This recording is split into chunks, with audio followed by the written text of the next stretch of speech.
শুভ সকাল। আজকে আপনাদের সামনে আবার এলাম একটা নতুন ভিডিও নিয়ে।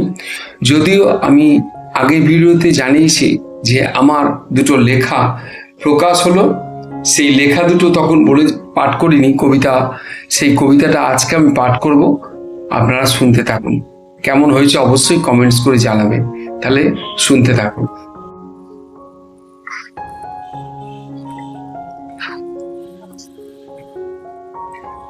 আজকে যেটা প্রথম পাঠ করব কবিতাটা এই হলো মন পরশী। এই কবিতা যে সম্পাদিকা রিয়া ঘোষাল এবং কথাকাহন প্রকাশনী তরফ থেকে আমি দেখাচ্ছি। এটা কথাকাহন প্রকাশনীর তরফ থেকে এই বই প্রকাশিত হয়েছে। এই বইতে অনেক কবিতা আছে, তার মধ্যে আমার যে কবিতা সেটা হলো আমি তো আপনাদের সামনে তুলে ধরছি, সেটাই আজকে আমি পাঠ করব। আপনারা শুনতে থাকুন। এই দেখুন 10 নম্বর পাতায় চতুর্থ কবিতা, সুবীর চট্টোপাধ্যায়, আমি সেটাই পড়ছি।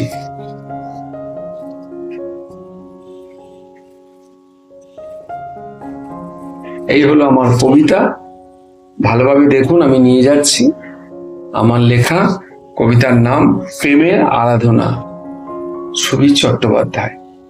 চলুন পড়তে থাকলে। প্রেমের আরাধনা, সুবীর চট্টোপাধ্যায়। নিভৃত প্রাণের মন্দিরে জালি আরতির প্রদীপ, তোমার নামেই জাগে আমার সকল প্রণতি। নিশীতের স্তব্ধতায় ধ্বনিত হয় মৃদু মন্ত্র, তুমি আমার চিরন্তন প্রেমের দেবী, প্রতিমা অমৃত স্মৃতি। অশ্রুর আড়ালে লুকানো যত নীরব আরতি, তোমার স্নিগ্ধ স্পর্শে পায় শান্তির আশ্বাস। তোমার চাহনির দীপ্তি প্রভাতের প্রথম রবি, তোমার হাসি আমার হৃদয়ের একমাত্র সুবাস। দূরত্ব যদি রাখে আমাদের পৃথক সীমানায়, মন তবু থাকে তোমার চরণতলে নিবেদিত। এই প্রেম ভিক্ষা নয়, এ তো অনন্ত উপাসনা। আত্মার সঙ্গে আত্মার অক্ষয় সংলগ্নতা অম্লাঞ্ছিত। হে প্রিয়া, তুমি নও শুধু স্বপ্নের অলংকার, তুমি আমার অস্তিত্বের গভীর অনুরণন। তোমার নামেই লিখি জীবনের প্রতিটা শ্লোক, তোমার প্রেমেই খুঁজে পাই মুক্তির সম্ভাবনা। যতদিন ধ্বনিত হবে হৃদয়ের গোপন সুর, ততদিন জ্বলুক এই আরাধনার শিখা। জন্মান্তরে সকল পথ পেরিয়ে তুমিই হও আমার প্রেমের একমাত্র দীক্ষা।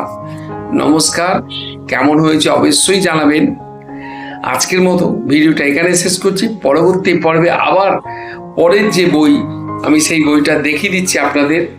এই দেখুন যে বইটা প্রেম রং, তাতেও আমার লেখা আছে। সেই লেখা আমি পাঠ করব, আপনারা অবশ্যই দেখবেন। নমস্কার।